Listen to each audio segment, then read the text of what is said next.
Good morning students. आज हम class 4 का विषय हिंदी में पाठ 11 बकरी और भेड़िया पढ़ेंगे। बच्चों, बकरी ने भेड़िए से अपने चारों बच्चों की रक्षा कैसे की, आओ इस काल्पनिक लोक कथा को देखकर पढ़ते हैं। एक बकरी के 4 बच्चे थे। उनका नाम था आले, बाले, पालू और मालू। वह रोज घास चरने के लिए जंगल में चली जाती थी। शाम होते ही वह जंगल से वापस आ जाती थी। उसने जंगल के पास ही एक छोटा सा घर बनाया हुआ था। घर लौटकर वह बड़े प्रेम से अपने बच्चों को दूध पिलाती थी, फिर आराम से बच्चों के साथ सो जाती थी। एक बार बकरी कुछ दिनों तक जंगल नहीं गई।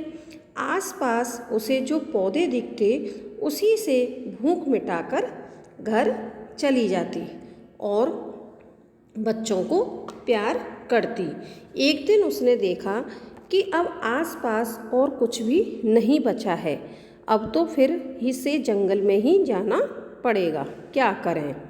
उसने सोचा, एक भेड़िया आसपास घूमता रहता है, वह तो बच्चों को नहीं छोड़ेगा, बच्चों की रक्षा कैसे करें। बकरी बहुत चिंतित थी। बहुत सोचकर उसने एक दरवाज़ा बनाया और बच्चों से कहा, आले, बाले, पालू और मालू, यह दरवाज़ा बिल्कुल ना खोलना। अब मैं जाऊं, आवाज़ दूं, तभी यह दरवाज़ा खोलना। सबने सिर हिलाया और कहा, हम दरवाज़ा ना खोलें जब तक आप हमसे ना बोलें। बकरी अब निश्चिंत होकर जंगल में चरने के लिए जाने लगी। शाम को वापस आकर आवाज़ देती, आले दरवाज़ा खोलो, बाले दरवाज़ा खोलो, पालू दरवाज़ा खोलो, मालू दरवाज़ा खोलो। बच्चे दौड़कर दरवाज़ा खोल देते और माँ से लिपट जाते। वह भेड़िया तो आसपास घूमता ही रहता था। एक दिन उसने एक पेड़ के पीछे खड़े होकर सब कुछ सुन लिया। उसने मन में सोचा, तो यह बात है, बकरी जब बुलाती है तभी बच्चे दरवाज़ा खोलते हैं। एक दिन भेड़िए के पेट में चूहे कूद रहे थे। बकरी जब जंगल चली गई तो भेड़िए ने इधर उधर देखा और फिर पहुंच गया बकरी के घर के सामने और फिर आवाज़ लगाई, आले दरवाज़ा खोलो, बाले दरवाज़ा खोलो, पालू दरवाज़ा खोलो, मालू दरवाज़ा खोलो। आले, बाले, पालू और मालू ने एक दूसरे की ओर देखा और कहा, माँ आज इतनी जल्दी कैसे लौट आई। फिर भी अपने नाम सुनकर उन्होंने दरवाज़ा खोल दिया। भेड़िए को देखकर बच्चों की खुशी गायब हो गई। भेड़िए ने एक एक करके चारों को पकड़ा और खा लिया। शाम को जब बकरी पहुंची तो उसने दूर से ही देखा कि दरवाज़ा खुला है। डर के मारे उसके पैर नहीं चल रहे थे। वह बच्चों को बुलाती और आगे बढ़ी, पर ना आले आया, ना बाले, ना पालू, ना मालू। जमीन पर उसने भेड़िए के पैरों के निशान देखे। पहले तो वह खूब रोई, उसके बाद कुछ सोचकर खड़ी हो गई। बकरी उसी वक्त बढ़ई के पास गई और बढ़ई से बोली, मेरे सींगों को पैना कर दो। क्या बात है, किसको मारने के लिए सींगों को पैना करा रही हो? बढ़ई ने पूछा।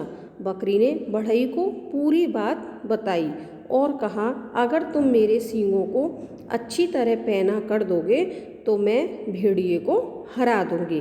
बढ़ई ने उसके अच्छे से बकरी के सींग पैने कर दिए। इसके बाद बकरी अब एक तेली के पास पहुंची।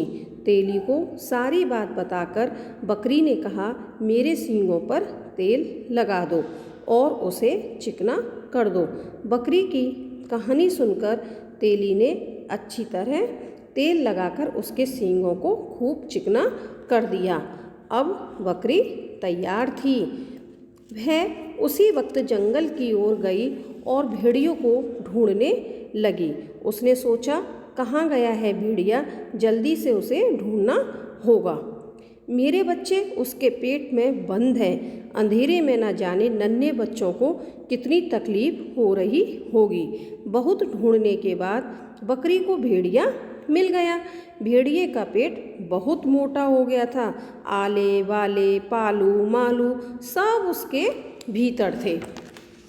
बकरी ने कहा, मेरे बच्चों को लौटा दो। भेड़िए ने कहा, तेरे बच्चों को मैंने खा लिया है, अब मैं तुझे भी खाऊंगा। तू क्या यहाँ मरने के लिए आई है? बकरी को बहुत गुस्सा आया।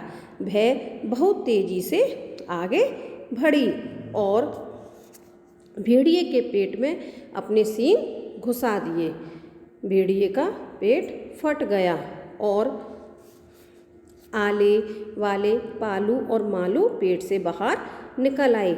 बकरी खुशी से चारों बच्चों को लेकर घर लौट आई।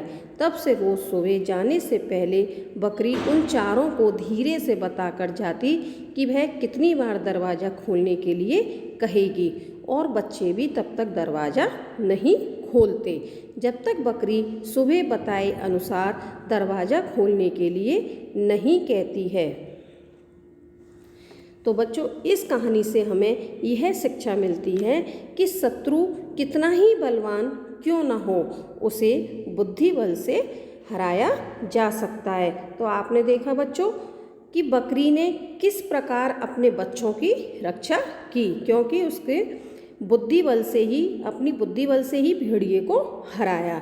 तो बच्चों, आपको इसके शब्दार्थ लर्न करने हैं। स्वस्थ रहिए, सुरक्षित रहिए। धन्यवाद।